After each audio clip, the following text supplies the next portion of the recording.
Je disais que quand vous parlez ici de...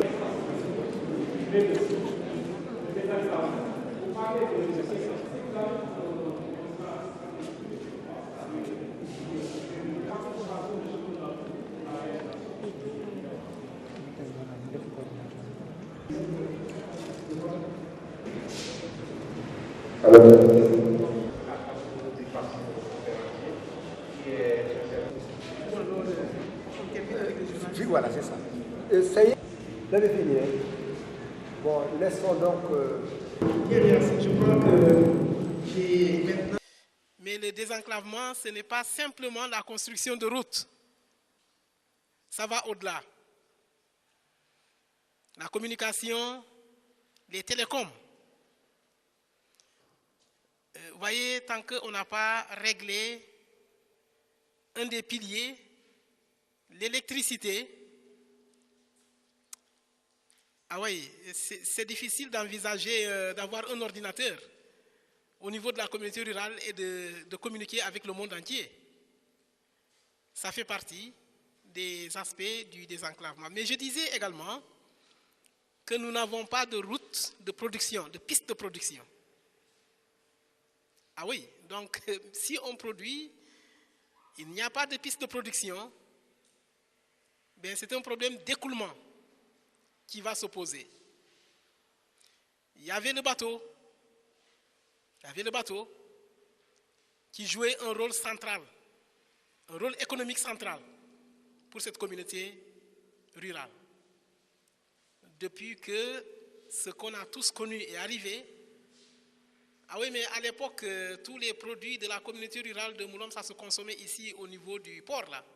Et nous tous, on y allait pour acheter des produits frais, même frais. Je dis dans le PLD, là, tout était prévu dedans. Et le plan stratégique existait. Mais il se trouve que, et je dis que le PLD avait été conçu pour la période 2004-2011, mais reste encore d'actualité, me semble-t-il. Même si c'est vrai qu'il faut le réactualiser. Je ne cesse d'interpeller les étudiants.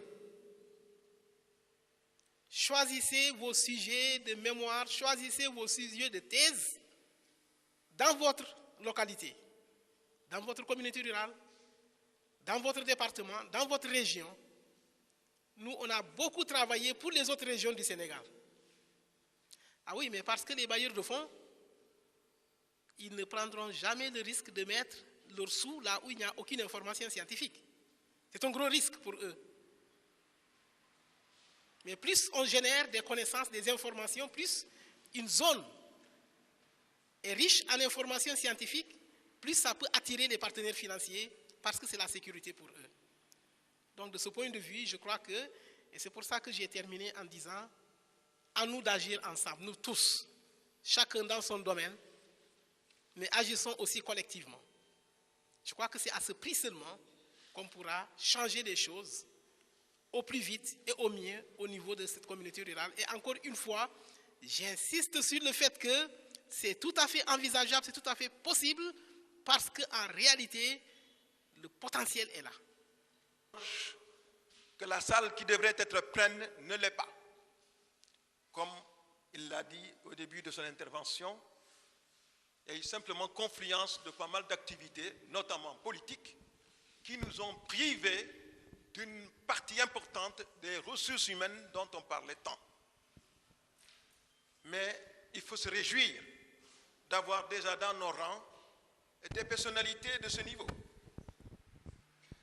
Il est extrêmement rare que tout le monde les ait, mais nous les avons. Elle a souligné que le département regorgeait de nombreux cadres, donc de ressources humaines de qualité, dont lui, parmi les premiers, sinon le premier. Mais aujourd'hui, nous avons cet avantage, cette joie d'écouter un des nôtres nous parler avec autant de présence et autant de précision, j'allais dire, sur un sujet qui non seulement interpelle la communauté rurale de Molop, mais pratiquement de tout le monde. notamment d'Oussouy. Parce que si c'était là aussi, ça aurait été très intéressant. Et moi, je ne sais pas pour lui poser des questions parce qu'il a dit de bonnes choses. Il a intervenu, tout le monde a entendu. Les gens qui sont là ont compris réellement ce qu'il a dit. Il a tellement dit de bonnes choses que me mettre ici à le voir, à revenir là-dessus, vraiment, d'abord je le dirais mal.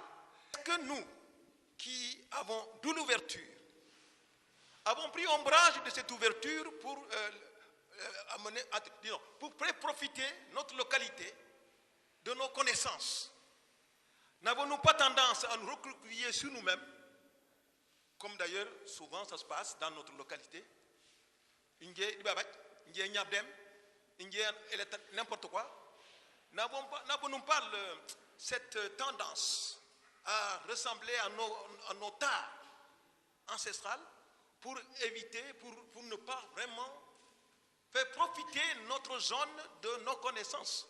Donc on peut arriver à quelque chose. Là, c'est déjà dans le cadre d'une association. Mais l'association peut muer. Elle peut aider beaucoup de gens à muer pour devenir réellement des hommes économiques, des homo economicus, pour parler latin. Nous n'avons pas d'autre issue. C'est le sens de l'économie, du partenariat. On n'a peut-être pas ça souvent dans la tête. Mais d'où vient cette pensée? Ça ne vient pas de nos parents, mais ce sont des jeunes qui ont été à l'école d'abord, qui n'ont pas réussi, et qui considèrent la culture comme un métier. Le Dieu avait mis un point d'honneur de ne pas cultiver, de ne pas acheter du riz. Aujourd'hui, c'est un point d'honneur d'acheter du riz parce que les gens ne cultivent plus. C'est déjà pas mal. Donc, je voulais simplement commencer par féliciter vivement le conférencier, professeur. J'ai été subjugué par la clarté de votre exposé. J'en attendais pas moins. Oui, pardon. Pas moins. Il y a eu vraiment beaucoup de... J'ai été très content de vous écouter parce que le diagnostic était clair. Mais c'est la démarche pédagogique qui m'a davantage plu. Vous avez présenté la communauté rurale, ses atouts et ses contraintes. Je n'ai pas de questions à vous poser. Moi, je suis là depuis 4 heures de temps. C'est comme si j'étais là simplement depuis 15 minutes. Voilà. Alors, donc, je veux simplement apporter une contribution. Je voudrais, sur la longue liste des contraintes que vous avez énumérées avec tant de brio, rajouter une contrainte que moi je constate, c'est la difficulté que nous avons chez nous à mobiliser la communauté Diola de notre localité autour des questions aussi cruciales que celle qui vient d'être en fait débattue aujourd'hui, enfin celle que vous avez présentée aujourd'hui. De former des réseaux de compétences, des réseaux de solidarité, non pas pour faire le beau, mais pour tenter de faire bouger les choses chez nous. Parce qu'on l'a souvent dit, si nous voulons que les choses changent chez nous, c'est à nous de nous prendre en main et vraiment de booster notre développement. Vous ne connaissez pas? Mon père a émigré, je peux le dire comme ça. Il a quitté son Kadinol natal dans les années 50 et il est allé s'installer en pays mandingue, dans le Sédhiou, à Sefa. C'est là que je suis né, c'est là que j'ai grandi, en milieu mandingue, mais je suis né et grandi dans une ambiance typiquement de Kadinol, en milieu mandingue. Je rends vibrant hommage à mes parents à ce niveau-là parce que sinon, siat eti janku jolway eti lop ku jolway. Di nene kata hindo siat ana hanton dimiñ. Je connais très bien la culture de Hindo parce que je l'ai vécu depuis ma tendre enfance. J'ai grandi là-dedans Et je suis triste de voir que les autres avancent et nous n'avançons pas. C'est un problème. Il y a une introspection que nous devons faire. Et je crois que, comme le disait le professeur, c'est peut-être un peu trop tard pour notre génération à nous. Parce que j'en suis arrivé à cette conclusion-là. Il faut maintenant que nous essayions d'encadrer ces jeunes qui arrivent en force, surtout les étudiants. Quand vous avez parlé des médecins, aujourd'hui, je suis impressionné par le nombre de médecins que nous avons. Quand vous faites le point, vous vous rendez compte effectivement que nous avons énormément de cadres.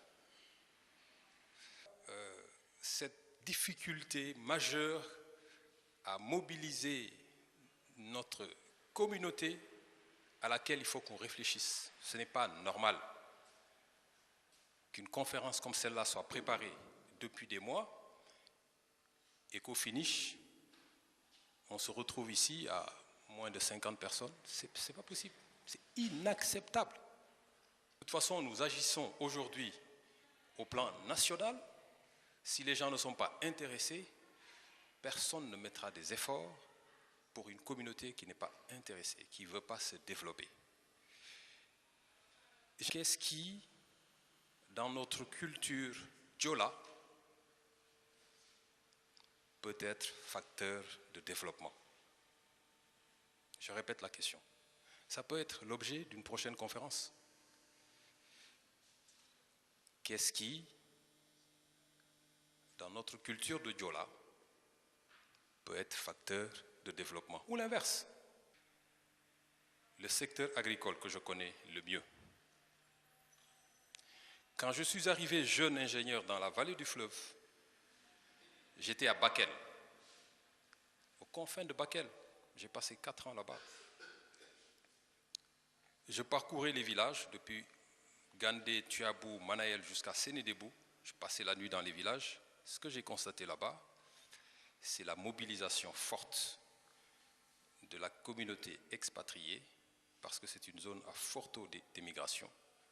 Et je voyais des villages, il n'y avait pas grand monde, il n'y avait que des femmes et des enfants, parce que toutes les forces vives ont émigré.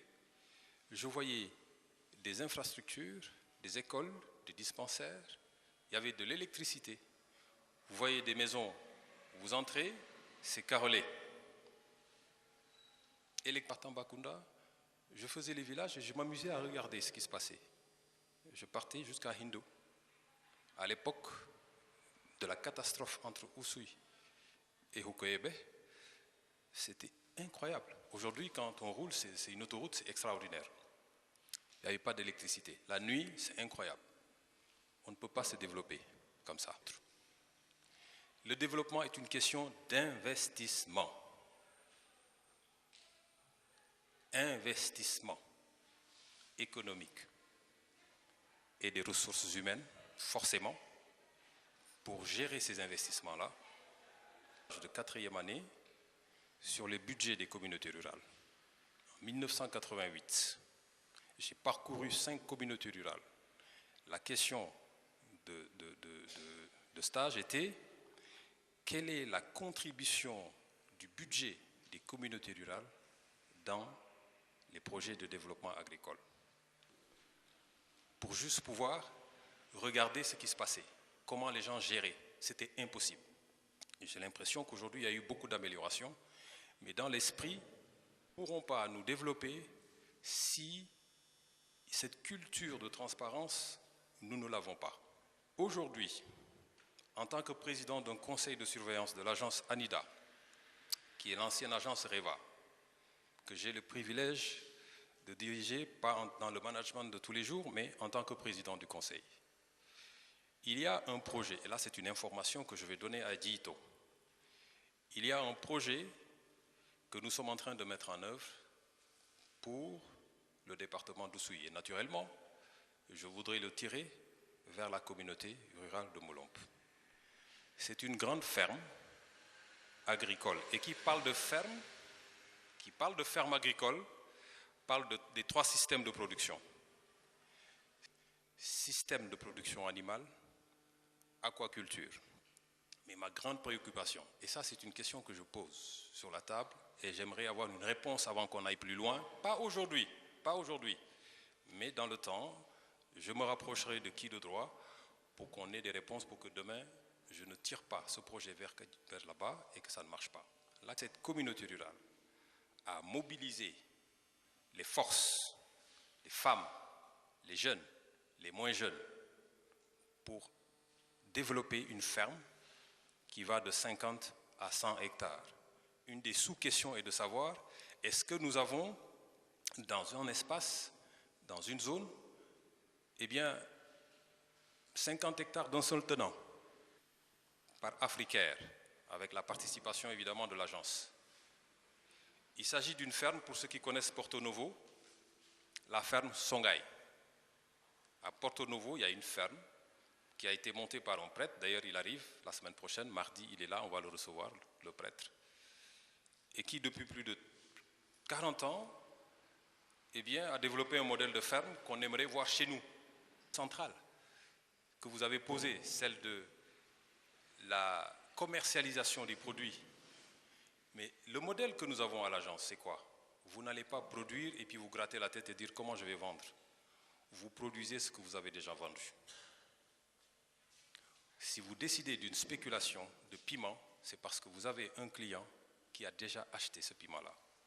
Voilà un peu les modèles autour desquels nous pouvons développer notre agriculture. Vous qui avez beaucoup voyagé, vous qui êtes professeur, vous savez que le Kenya a réglé ces questions avec des fermes modèles où on a inséré des jeunes qui se battent. Aujourd'hui, les écoles de formation en agriculture et en élevage forment des centaines de jeunes qui sortent. Récemment, je suis allé voir les jeunes qui ont marché depuis Ziguinchor jusqu'à Dakar.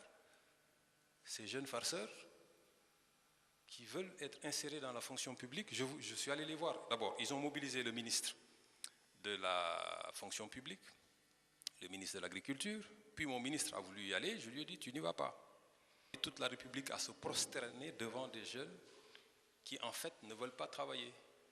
Je suis allé les voir, je leur ai dit, écoutez, si vous voulez être dans la fonction publique, ils m'ont dit, question de soi-disant sécurité, droit.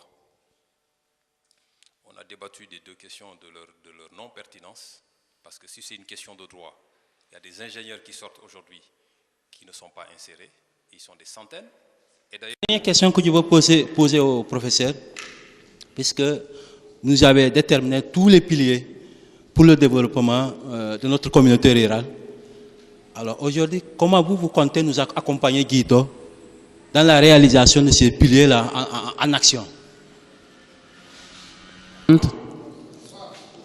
Franchement, je suis très satisfait aussi, mais une chose, quand on demande les gens de venir à 3 heures, à 15 heures, il faut vraiment venir à 15 heures. J'ai quitté Mbour pour venir, mais je vous dis que sincèrement, je suis un peu déçu des cadres, nos oncles qui sont là, nos papas, nos grands frères, qui sont là pour nous soutenir, et encore sans la participation de cette jeunesse. Aujourd'hui, Guito avait demandé que chaque ASC donne une participation de 50 000 francs CFA. Ça fait 2 ans, jusqu'à présent, aucune des ASC n'a donné un seul sou. C'est vraiment un problème. Je dis c'est un refus. Sincèrement, c'est un refus. Je viens du Canada, mais je vous dis que les gens se déplacent des kilomètres et des kilomètres pour assister à une réunion et participer au développement de la communauté rurale de Moulamp, rurale de Moulamp. Les ASC, ok, je termine. Les ASC, les jeunes qui sont là, quelle est votre part et quelle sera votre part pour l'avenir de Guito? Merci beaucoup.